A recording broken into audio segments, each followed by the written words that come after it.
Deus quer que você reine. Cristo é a nossa redenção.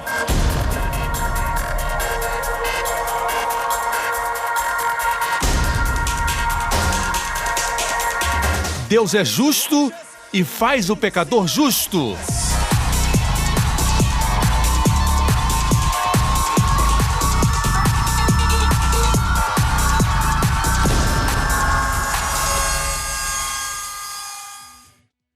A seguir no programa de hoje. Sob a graça, Deus diz que será misericordioso com a sua injustiça e dos seus pecados ele não se lembrará mais. Houve uma mudança. God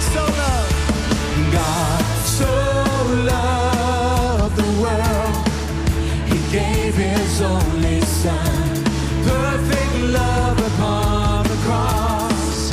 I'll never ever know how deep, how wide are the oceans of His heart, full of love and grace for us. Come on, everybody! Freely forgiven we are, loved by the Savior we are, children of God, called to shout His name. Freely forgiven we are, forever favored we are, children of God, called to shout His name. Come on, how deep, how wide are the oceans of His heart, full of love and grace for us. How deep, how wide are the oceans of His heart, full of love and grace for us. Everybody with one voice, let's sing. Freely forgiven we are, loved by the Savior we are, children of God, called to shout His name. Yeah! Freely forgiven we are, forever favored we are. Hoje com o pastor Joseph Prince. Está preparado para a palavra? Vocês estão felizes? João capítulo 1, verso 17, meu versículo preferido. João 1, 17, porque a lei foi dada por Moisés, a graça e a verdade vieram por Jesus Cristo. A lei foi dada. Você pode dar à distância. Eu poderia ter enviado um DVD de Singapura, mas eu vim. Graça e verdade vieram por Jesus Cristo. A lei foi dada por um servo. A graça veio pelo Filho. A lei fala do que o homem poderia ser. A graça revela quem Deus é. No primeiro milagre de Moisés, ele transformou água em sangue, resultando em morte. No primeiro milagre da graça, Jesus transforma água em vinho, resultando em vida e celebração. Sob a lei, Deus exige justiça do homem pecador. Mas sob a graça, Deus provê justiça como uma dádiva. Qual das duas você prefere? Eu sabia disso. Mas hoje estamos tão confusos que misturamos a lei com a graça. Um pouco de lei, um pouco de graça. Jesus disse que não podemos colocar novo vinho, graça em odres velhos. Porque o novo vinho fermentará e perderemos ambos. Sob a lei, Deus disse, eu não esquecerei das vossas transgressões e visitarei os seus pecados até a terceira e quarta geração. Sob a graça, Deus disse que será misericordioso com a sua injustiça e dos seus pecados ele não se lembrará mais. Houve uma mudança. Houve uma mudança, igreja. E foi por causa de Jesus. Mas ainda estamos pregando a lei. Ainda estamos pregando que se você obedecer a Deus, Deus vai abençoar você. Se você desobedecer, Deus vai amaldiçoar. Isso parece correto, mas é muito perigoso. Muitos de nós não temos todas as coisas em nossas vidas corretas, mas somos abençoados. Eu e o Joel podemos testificar disso. É chamado favor não merecido de Deus. Amém? Quando Jesus pregou o Sermão da Montanha, ele disse: ame os seus inimigos. Eu tenho problemas com amar meu vizinho. Quanto mais meus inimigos. Ele disse: se seu olho direito lhe faz pecar, arranca, joga fora. Se sua mão lhe faz pecar, corte. Você já viu alguma igreja fazer isso?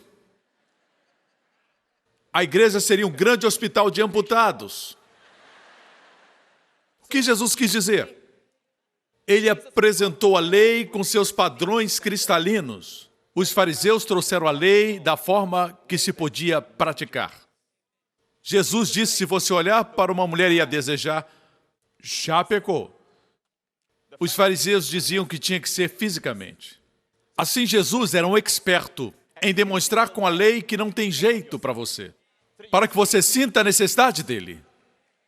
Amém? Ele não queria que você arrancasse seu olho e cortasse o seu braço. Pastor, o senhor tinha que ter vindo antes.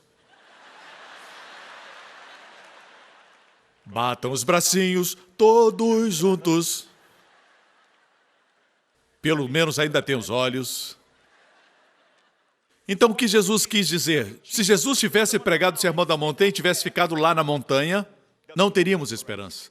Mas o rei do Sermão da Montanha desceu da montanha. E ele foi para onde estava a humanidade que lamentava, clamava e morria. E de alguma forma tinha um leproso que conseguiu se infiltrar na multidão.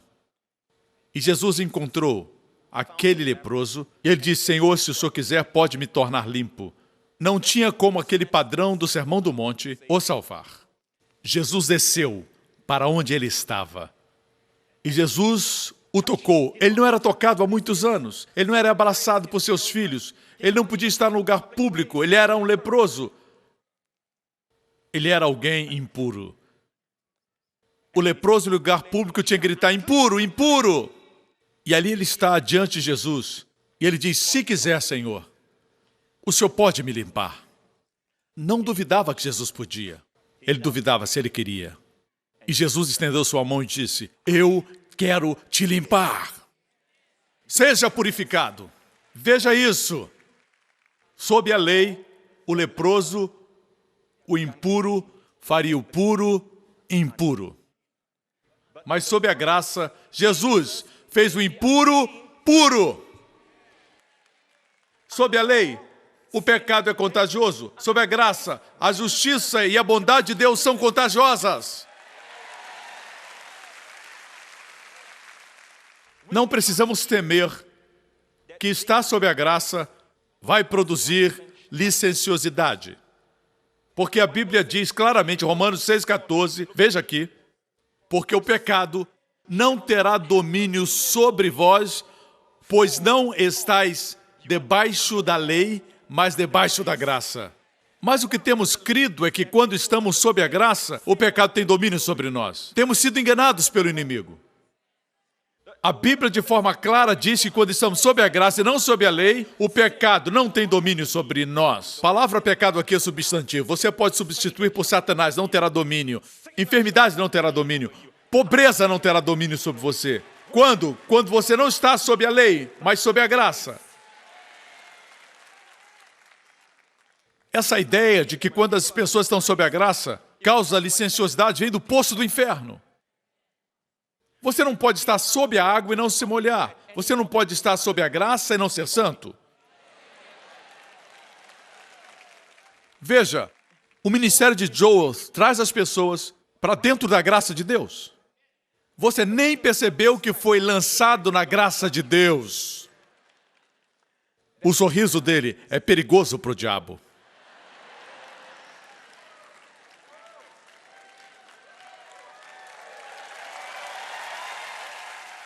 Sempre existe gente que diz: mas pastor, Prince, o senhor tem que pregar mais sobre o arrependimento. Dizem para o Joe: você tem que pregar mais sobre o arrependimento. Sob a lei, você tem que se arrepender antes para que Deus abençoe você. Mas na graça, Deus abençoa você primeiro e depois você recebe a bênção e sua bondade, e a bondade de Deus leva você para o arrependimento. Houve uma mudança. Portanto, por que não deixamos as pessoas receberem a bondade de Deus? Quando receberem a bondade de Deus, elas mudarão. Não por força de vontade, mas por sua bondade. Amém? Todos os domingos deste púlpito, o arrependimento está sendo ministrado à igreja. Enquanto Joel prega, a palavra grega para arrependimento é metanoia. Mudanças de mente ocorrem a cada instante, todo o tempo. O arrependimento não é bater no peito gritando, Jesus, Jesus, no altar. Você entende? Você pode fazer tudo isso e sair do mesmo jeito. Porque você não viu algo que mudasse sua vida. Mas todas as vezes você escuta a palavra de Deus, você escuta as boas novas, você escuta quão maravilhoso Deus é, e que seus planos para a sua vida são bons planos e não maus, e como Deus está do seu lado, sua mente começa a ser mudada. Porque o homem natural tem pensamentos duros com respeito a Deus. Seus pensamentos a respeito de Deus são legalistas e duros. Veja, a pregação de Joel é perigosa para o reino das trevas, bem como a minha. Amém. Deus está levantando ministros da justiça nesses dias. No passado, a igreja teve muitos ministros e nós tivemos grandes avivamentos, sem dúvida alguma. E aqueles avivamentos foram caracterizados pela pregação contra o pecado, e mesmo assim foram avivamentos.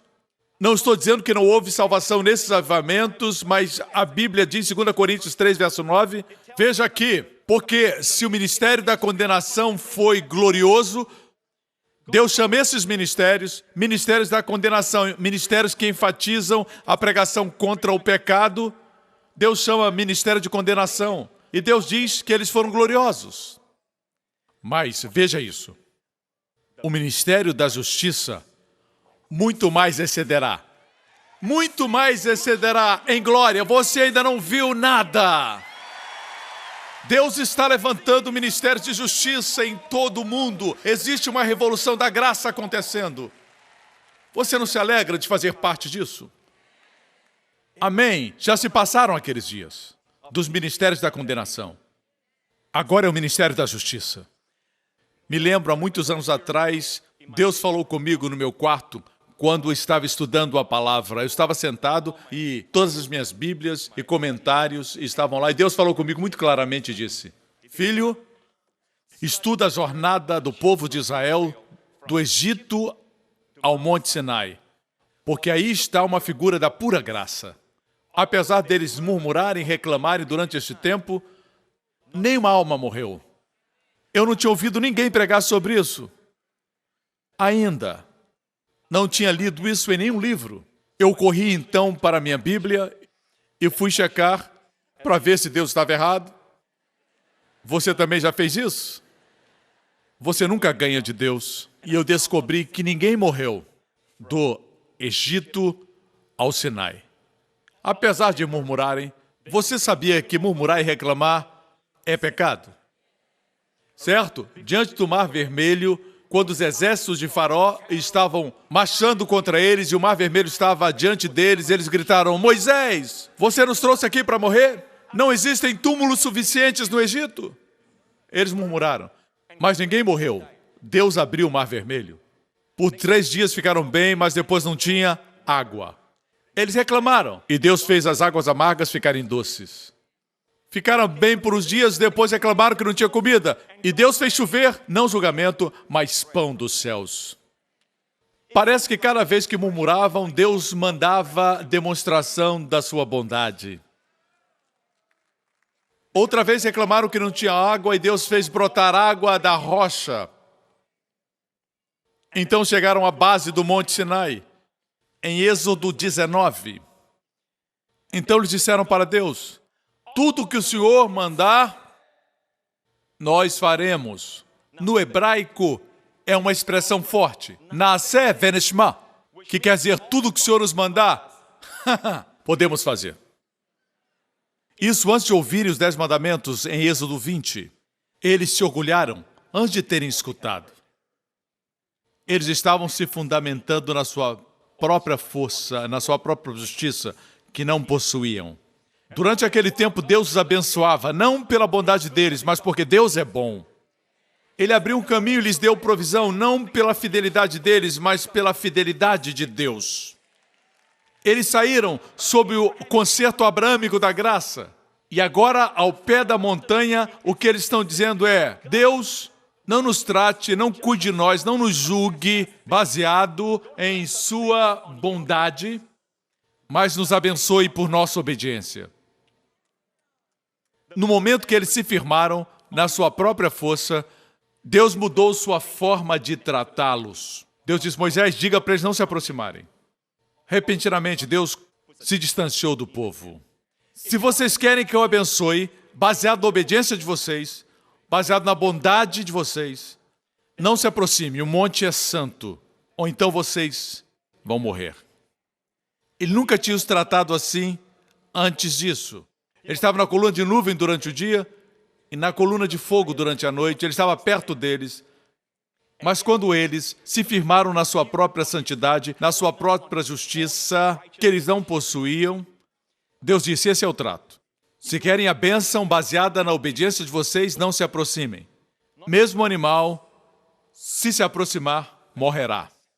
No capítulo seguinte, Deus lhes deu os 10 mandamentos.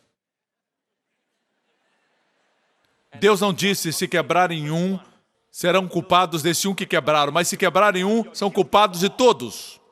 Em outras palavras, se você não cometer adultério, mas roubar, Deus vê você como adúltero. É isso que significa. Ou seja, os 10 mandamentos são todo completo. Você sabe o que aconteceu depois? Depois do Sinai, quando eles murmuraram ou reclamaram o mesmo pecado que eles cometeram antes do Sinai, eles morreram. Quando reclamaram, morreram. Quando murmuraram, morreram. Isso nos diz que não deviam ter trocado de aliança. E por 1.500 anos, Deus colocou Israel sob a lei. E os melhores deles fracassaram. Mesmo Davi fracassou. Veja, a lei condena os melhores de nós. A graça salva os piores de nós. Aleluia, que graça maravilhosa. As Escrituras são claras de que é o ministério da morte. Se você olhar 2 Coríntios 3, diz-nos claramente no versículo 7, se o ministério da morte, gravado com letras em pedras, note, ministério da morte, Deus chama os 10 mandamentos o ministério da morte, escrito e gravado em pedras. Talvez você diga: pastor, nós não estamos sob a lei, não estamos matando animais para o sacrifício, não festejamos as festas de Israel, mas essas leis nunca foram gravadas em pedras. O ministério da morte que Deus fala são os únicos que foram gravados em pedras, e estes são os 10 mandamentos. Deus chama de ministério da morte. Muitas vezes nós pregamos uma série de mensagens sobre os 10 mandamentos, matando as pessoas pouco a pouco, todos os domingos de manhã. Deus chama o ministério da morte. Veja o versículo anterior: o qual nos fez também capazes de ser ministros de um novo testamento. Se você quer ser um ministro do Antigo Testamento, não existe poder, não existe suficiência. Não existe provisão, não existe favor, não existe carisma, não existe amor. Deus só supre aqueles que são ministros do Novo Testamento. E nos diz claramente, não da letra, mas do Espírito, porque a letra mata e o Espírito vivifica. Você sabia que no primeiro Pentecoste, 50 dias depois da Páscoa, na primeira Páscoa, os filhos de Israel, com o sangue do cordeiro nos umbrais da porta, essa foi a primeira Páscoa. 50 dias depois, quando eles estavam no Monte Sinai, o que Deus deu? Deus deu a lei, 3.000 pessoas morreram. No Novo Testamento, quando se cumpriu o dia de Pentecoste, Deus deu, não a lei, mas o Espírito, no Monte Sião. E 3.000 foram salvos. A letra mata, mas a graça, o Espírito vivifica. Aleluia! Vamos mudar os nossos púlpitos do Monte Sinai para o Monte Sião. Estamos no monte errado. Deus se mudou de montanha e ainda estamos no Monte Sinai. É por isso que estamos abalados. Porque os que confiam no Senhor são como os montes de Sião. O novo concerto. Jamais serão abalados. Não me entenda mal, a lei é santa. A lei é justa. Mas não pode fazer você justo. A lei é inflexível. Aí reside seu problema. É como um espelho.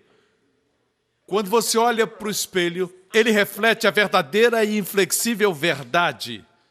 Se você se vê feio, o que eu nunca faço, se você se vê feio,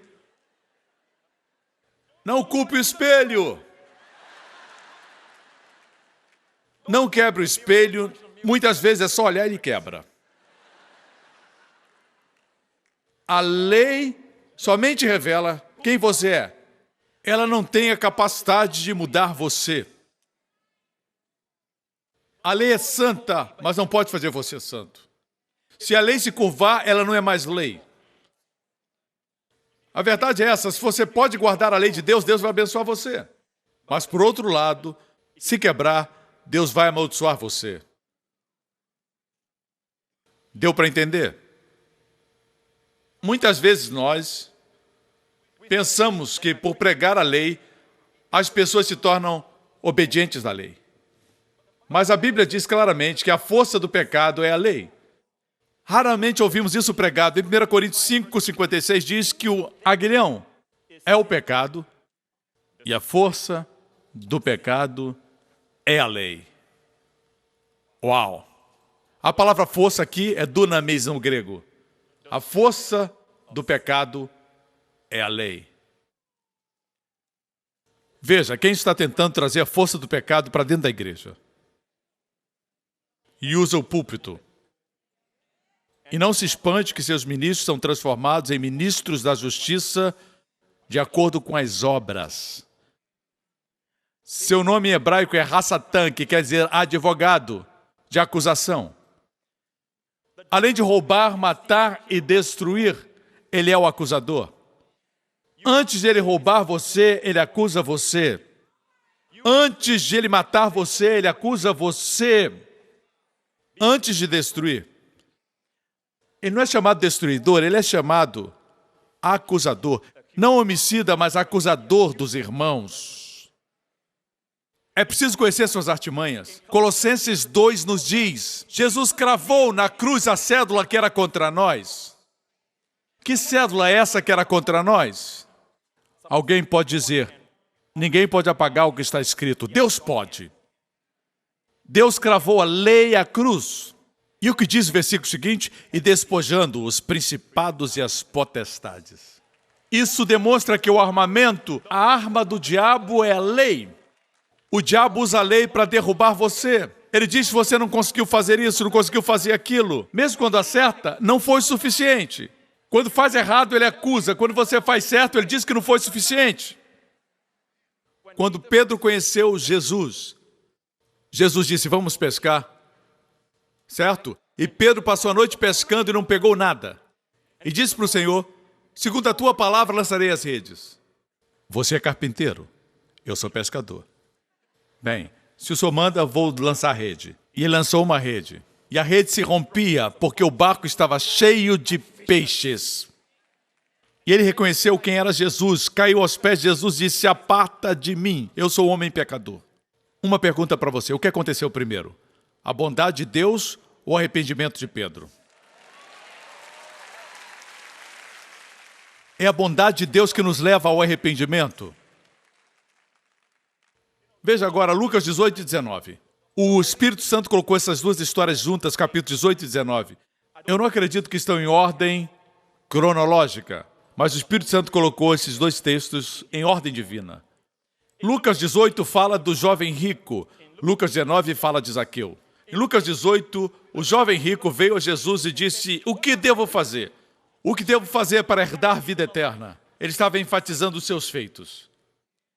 Jesus deveria ter dado a ele uma resposta evangelística. Creia em mim e será salvo. Mas ele não fez isso. Jesus deu a ele a lei. Honra seu pai e sua mãe, não roubarás, não adulterarás. Você sabe o que fez aquele jovem? Ele diz, tudo isso eu já faço. Quando você se orgulha de cumprir a lei, Jesus sempre vem a você e diz, lhe falta uma coisa. Porque pela lei vem o conhecimento do pecado. Deus nunca deu a lei para justificar o homem. Deus deu a lei para que toda boca se cale e todo mundo seja culpado diante de Deus e reconheça a necessidade da graça. Jesus disse, uma coisa lhe falta. Vende tudo que você tem, dá ao pobre, vem e siga-me. Esse é o primeiro mandamento, não ter outro Deus, nem mesmo mamon, nem mesmo dinheiro. A Bíblia diz que o jovem foi triste. No capítulo seguinte, Zaqueu, Jesus veio a Jericó e a Bíblia diz que Zaqueu era pequeno e subiu numa árvore, era baixinho e subiu numa árvore. A resposta é sempre o madeiro. Ele olhou para baixo, Jesus olhou para cima e disse, Zaqueu, desce que hoje vou cear na sua casa. Uau! E todos começaram a murmurar porque Zaqueu era um coletor de impostos. Era um traidor da sua nação. E o escândalo da graça começa. Ele vai comer na casa de um pecador. Ele vai participar desse programa de TV secular. Desculpa, ele vai para a casa de Zaqueu.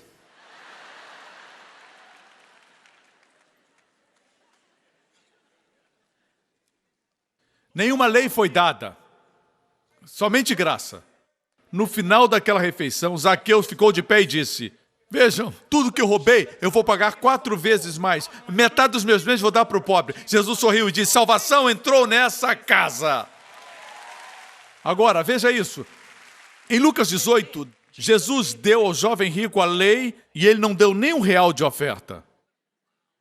Na graça, Jesus não deu nenhuma lei, somente graça. E a carteira de Zaqueu se abriu, sua casa foi aberta, tudo na vida de Zaqueu foi aberto. Eu sempre digo, quando minha esposa escuta a mensagem da graça, ela dá tudo que tem. Eu temo que um dia ela me dê de oferta. A graça faz você generoso. A graça abre o seu coração. Alguns pastores pensam que se pregarem a graça, as pessoas vão parar de ofertar. Mas isso não é verdade. Amém? No próximo programa. Você sabe como Deus se sente apreciado? Davi deu a resposta. O que darei ao Senhor por todos os seus benefícios? Tomarei o cálice da salvação. A resposta é tomar um pouco mais de Deus. Amém? Deus ama quando você extrai dele. Pegue a sua cura. Obrigado por sintonizar no programa de hoje. Esperamos que tenha sido uma bênção para a sua vida. Para mais informações sobre o programa da Igreja New Creation, acesse o site ncctv.org.sg. Lá você poderá se inscrever para receber um devocional diário do pastor Joseph Prince. Seja incentivado e fortalecido todos os dias e saiba o quanto Deus lhe ama através desses devocionais. Acreditamos que seu dízimo pertence à igreja que você frequenta e oramos para que você seja grandemente abençoado, altamente favorecido e profundamente amado.